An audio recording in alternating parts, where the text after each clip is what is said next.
What's up, y'all? This is your boy Eddie Jackson. Welcome back to the Drop That Podcast. Before we get into wrestling talk, I want to shout out to our sponsor, Layback TV, okay? Over 10,000 channels, movies on demand, every sports channel. Taking out all those damn apps. Believe it. And your networks if we're at it.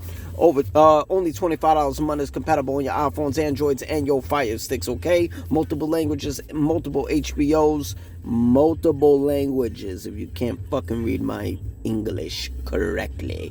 Listen, alright? Shout them out. Laybacktv.com, okay? LAYBACKTV.com. So let's get into some wrestling talk.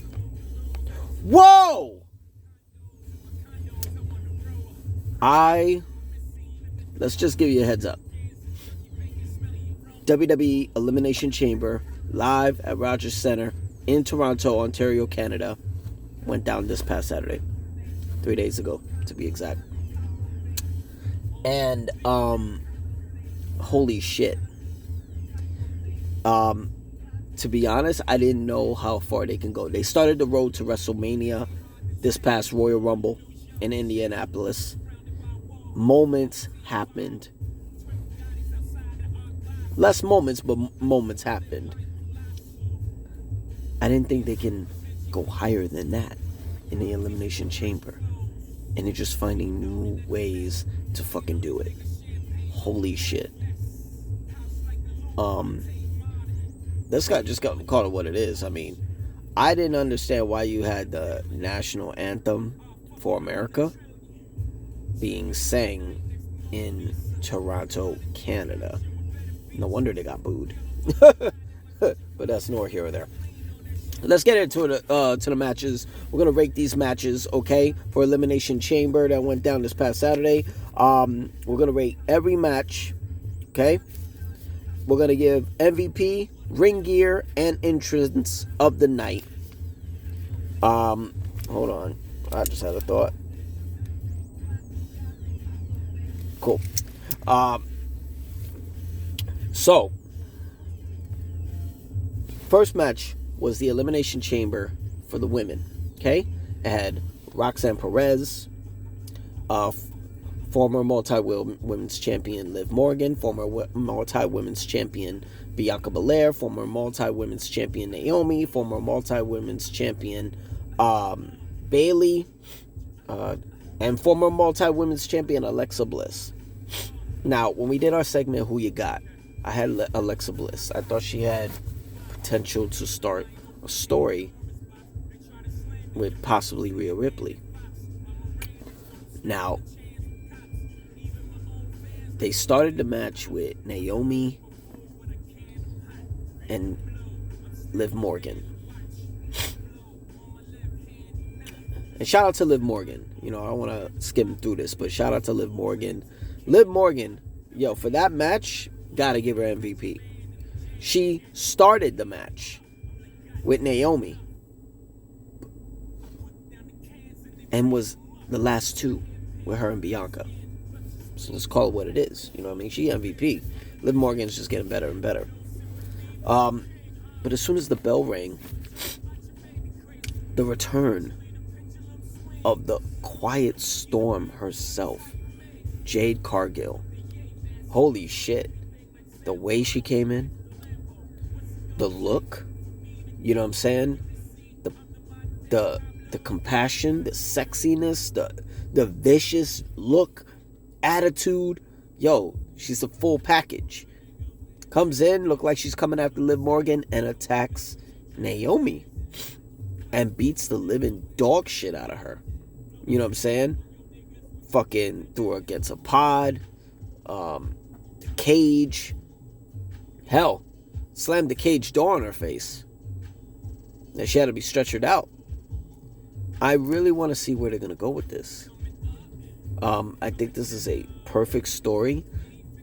Word is Jade Cargill will be at SmackDown this week in Philadelphia.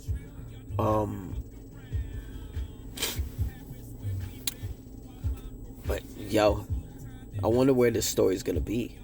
Like, to be honest with you, I don't really think Naomi is the one who attacked her. I think this had to do with, in my mind, Not saying this is what it was. In my mind, this had to do with I got attacked in the dock area. Nearly ends my career. Puts me fucking nearly through a windshield in a car. And instead of checking on me, checking on your girl, you take my spot to be women's tag team championship, for the women's tag team championship. That's all you cared about? Fuck yeah. You're first on the list. I don't think Jade is done. I wonder who she coming for next. It can only be two other people. One being Bianca, the other. Stay tuned. But shout out to Bianca Belair. She won the match. Bianca Belair is going to WrestleMania 41 to challenge the Women's World Champion. We'll get into it on who she's challenging with our Raw review. But shout out to her. She's fine. She's getting back in the singles competition after having a good year and a half of being two-time women's tag team champion, or three-time maybe. I think she's three-time now. Two with Jade, one with Naomi. But yeah, she's going out the Women's World Championship. So we'll get into that. I'm not gonna lie. There were certain moments of this women's elimination chamber match I was not too excited about it. Miss moments. You know what I mean? This match definitely would have been like a 7 to me, but I got it to an 8 because of what Jade did. So I rate this match an 8. But congratulations to Bianca Belair going back in the title picture in WrestleMania, being undefeated at WrestleMania as well. Next match was Nia Jax, former women's champion and Queen of the Ring, with Candice LeRae, taking on WWE Women's Champion Tiffany Stratton and Hall of Famer Trish Stratus, hometown hero of Toronto. This match was a snooze. Gotta admit, I really didn't see this coming. I mean, I saw Trish and Tiffany possibly winning, but where's Charlotte? Charlotte has just been appearing every other week. I know they're trying to savor her till WrestleMania, but it's like, do I feel confident she's 100%? I mean, they had her close to the end of the Royal Rumble when she came out, and we don't know how strong that knee is, where she can do her somersaults and so forth. I don't know.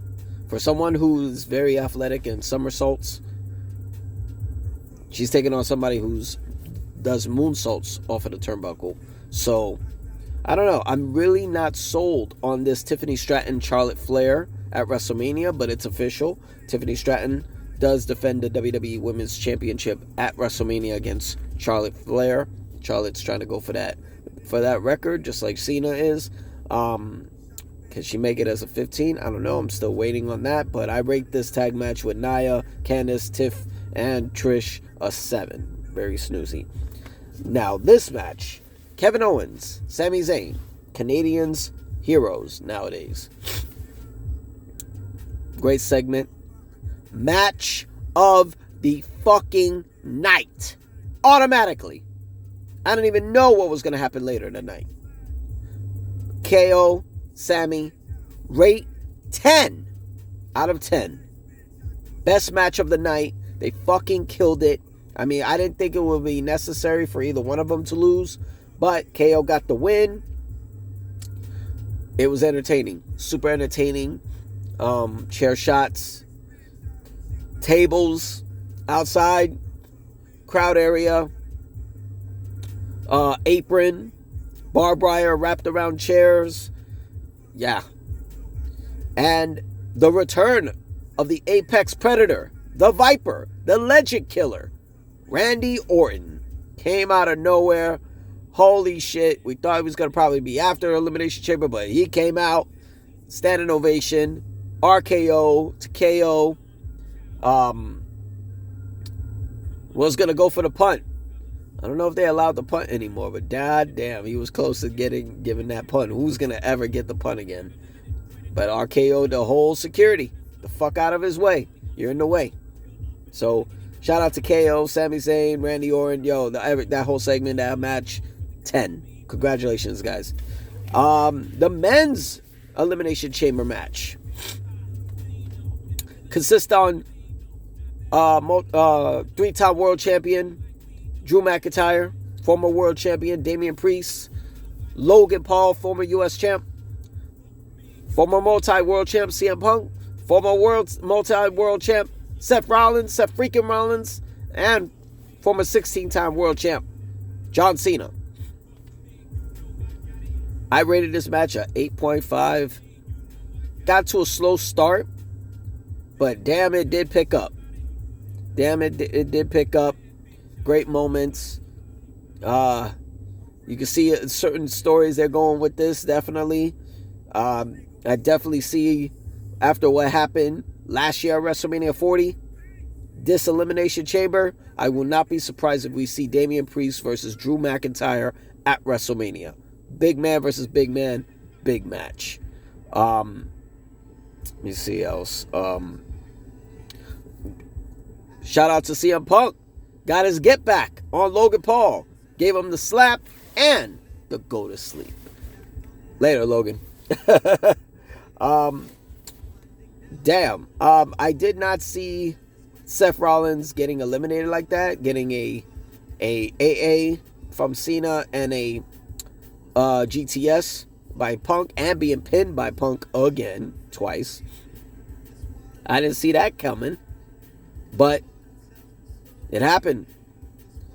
And we were going to get our last two guys, CM Punk, John Cena, reigniting that feud from years ago, nearly a decade ago. Actually, over a decade ago, 2011. Very interesting. And out of nowhere,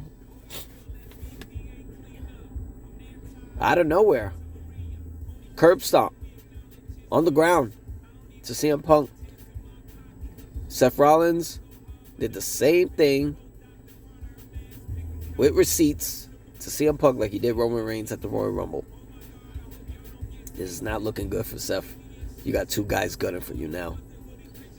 But John Cena wins the match. He's going to WrestleMania to face the American Nightmare Cody Rhodes for the undisputed WWE Championship. It's official. I rated that at 8.5 for the simple fact, slow start, and wasn't a big fan of the finish. I don't know why the STF was applied, but I guess it was better than getting pinned. You know what I mean? Because CM Punk was kicking out of everything. Kicked out a bunch of AAs. Kicked out of curb stomps. You name it. He wasn't not giving up. Then, as the cage rised, out came WWE Champion Cody Rhodes to give us our face-off between him and Cena. You know, our last big baby face and our current big baby face at WrestleMania. And here we go. The Rock's entrance with Travis Scott's Fiend. Coming out with Travis Scott, the final boss. I love the build-up. I love the anticipation on how it was going. And then, out of the fucking blue, you know, I want you to embrace me as my champion. They didn't even, let's get straight down to the fucking point because we were supposed to get this segment. Let's get straight down to the fucking point. I gave the soul to this ring and these crowd and these people a long time ago. And out of nowhere, a fucking verbal sledgehammer that I never saw coming. And kudos to the production team, to Paul Levesque, Triple H, to Peacock. Thank you for not fucking up this moment. That quote, "Hey Rock, go fuck yourself." Wow. Yeah, I felt that shit. Got the hug with Cena. And final boss gave the slogan, and the most unexpected shit out of 22 plus years of John Cena being nothing but a babyface, where we were dying for a heel turn, and he picked the moment we didn't think. his retirement year to give you one last holy shit moment. Fucking kicks Cody right in the nuts, punches him with the watch that it used to be his father's, American Dream Dusty Rhodes, that was gifted to him a year ago at WrestleMania 40. Belt in the face, ripped up his suit, his shirt. And let's call it what it is. I read what Travis Scott possibly did to Cody. A black eye and a busted eardrum. Now, I saw that slap a few times. First of all, I don't know what the fuck was Travis Scott thinking. The Rock did not tell you to do that shit. It's clearly what he told you to do. While Cena holds his legs, you hold Cody's arms, while I whip him with the Cody Soul belt. Not grab him by the arm and then fucking start lifting up his head while Cena's holding his legs, make him fucking bent like a pretzel, then hold him fucking down and slap the living shit out of him. Holy fuck. When Cody got up, you could see fucking swollen eye. It was black and blue. Travis Scott, shout out to you, bro. Utopia, great album. But I think you really need to have a sit down with the final boss, The Rock, and Triple H, Paul Levesque, so they could just explain to you what a fucking receipt is. Because I think Cody's coming after your ass soon. And The Rock whipped him. And we got our final moment. Holy shit. That was a moment. Headline everywhere. The cursing from Cody and the heel turn by John Cena. I'm not going to lie, this makes it very interesting on what they're going to do. Makes it very interesting. And I'm kind of curious how they do it. Is it going to work at WrestleMania 40? But I'm intrigued. A heel Cena versus a babyface Cody. I got a lot of opinions on how this is going to end at WrestleMania, but I'm going to let it play out because we still got a month to go. But let's go with the entrance of the night. I got Drew McIntyre, the Apex Predator Randy Orton, and the final boss, The Rock. Entrance of the night. Ring gear, I got Seth freaking Rollins and Drew McIntyre. So shout out to Drew, double time. And MVP of the night, I got 4. I got the final boss, The Rock. I got John Cena. I got the Apex Predator, Randy Orton. And I got Jade Cargill. MVPs of the night. Shout out to y'all. Great event. Great event. Shout out to Toronto. Quick review on Raw. So, American made. Ivy and the Creed brothers, no World Tag Team Championships and no Intercontinental title. The Creed brothers lost the World Tag Team title match against the War Raiders, and Ivy Nile didn't win the Intercontinental title for Lyra Valkyria. I don't understand what the hell they're doing with those champions. I mean, War Raiders, they're on a moment. But I don't really think anybody's sold on Lyra Valkyria as the Women's Intercontinental Champion. I think Ivy Nile is definitely should be getting a push eventually. Maybe they're saving it for WrestleMania. You never know. Because WrestleMania is 2 nights and they get, opening matches before the event starts. So we might see rematches like this. Saving them. Maybe Raw is not big enough, I think. Finn Balor sounds like he's going after Braun Breaker in the Intercontinental Championship. Braun Breaker looked like he was a heel, like going back and forth with AJ Styles, but it looked like they switched where they're going to go with this. Braun Breaker's looking like a babyface now, like an anti-heel or some shit. I don't know, but it looks like Finn's coming for that IC title. CM Punk with his promo towards John Cena, The Rock, and Seth freaking Rollins. I like pissed off CM Punk. That's pipe bomb shit right there. And he threw Becky Lynch's name in it. Watch out, Becky. AJ Lee, come fuck you up. CM Punk and Seth freaking Rollins brawl. Holy shit, like 15, 20 minutes. Out through the ring, through the commentator table, to the crowd, backstage. Holy shit, the shit was getting crazy. To the point now, Madison Square Garden, next week on Raw on Netflix, steel cage match. Punk versus Seth. Wonder who they put over on that one. It's going to be interesting. And in the main event, Io Sky defeats Rhea Ripley for the Women's World Championship. Interesting direction to go. I will be totally honest. This is no shade to Bianca Belair. This is no shade to Io Sky. But I am not fucking intrigued to see this match. And the build-up. Like, I'm intrigued to see the match at WrestleMania, but I'm not intrigued as the build-up. You know, no matter how great Io Sky is in the ring, because I like her better than Kairi Sane and Asuka. She is magnificent in the ring. There's still a language barrier. What kind of story are you telling against Bianca Belair? You know what I mean? I think that was the disconnect between Bianca Belair and Asuka doing their matches at WrestleMania 39. I'm not intrigued. But I don't think Rhea Ripley is not in this story anymore. If I'm being transparent, I think we might see Io Sky, Rhea Ripley, and Bianca Belair Women's World Championship at WrestleMania. But that's just my hunch, alright?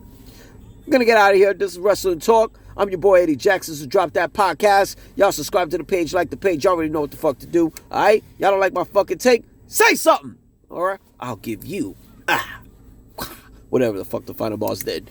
Peace!